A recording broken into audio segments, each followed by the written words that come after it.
Assalamualaikum warahmatullahi wabarakatuh. Alhamdulillahirabbil alamin wa bihi nasta'in wa ala umuri dunya waddin. Wassalatu wassalamu ala Rasulillah wa ala alihi washabihi ajmain. Kasih, Pak. Yang kami hormati para alim ulama, para guru, para kiai, ustadz ustazah. Pertama-tama dan paling utama, marilah kita senantiasa memanjatkan puji syukur atas kehadirat Allah Subhanahu wa taala, atas berkah dan limpahan rahmatnya, sehingga pada siang yang berbahagia ini kita masih dikumpulkan di tempat ini dalam keadaan sehat walafiat tanpa kekurangan suatu apapun. Shalawat serta salam semoga kita tercurahkan kepada Rasulullah Muhammad sallallahu alaihi wasallam dan juga para keluarga, sahabatnya hingga akhir zaman, dan mudah-mudahan kita termasuk umatnya yang akan mendapat syafaat kelak. Amin ya rabbal alamin.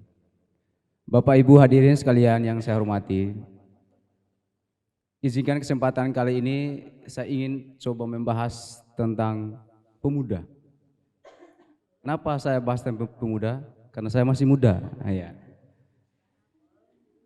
Jadi kira-kira apa yang ada di benak kita tentang pemuda itu? Mungkin bapaknya ada? Kita bicara pemuda. Apa Bu? Cantik. Ya. Pemuda yang cantik. Jadi pemuda itu ya smart, energik, semangat, strong. Ya.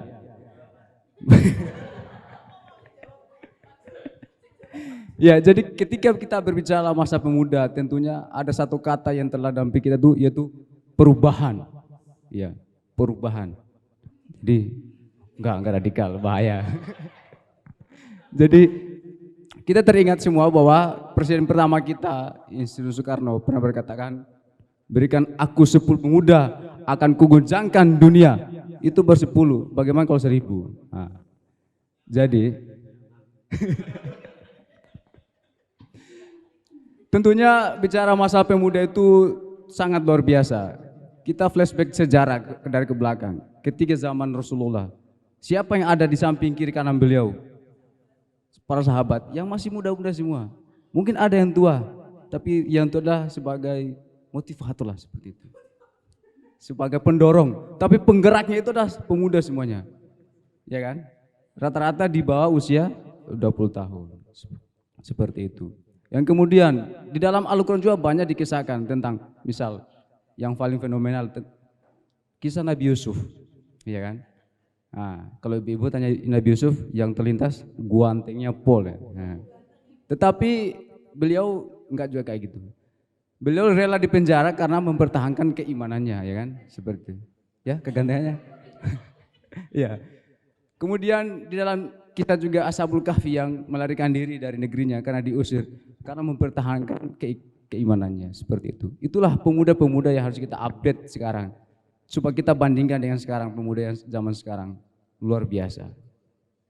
Sehingga ada istilah sekarang kaum rebahan, ya. Gara-gara pandemi jadi ada kaum rebahan. Ya, rata-rata anak muda, ya kan. Tetapi insya Allah pada kesempatan kali ini di sini lihat kok banyak orang tua ya. Anak mudanya mana ini? Tapi itulah fenomena dinamika yang ada sekarang ini. Tetapi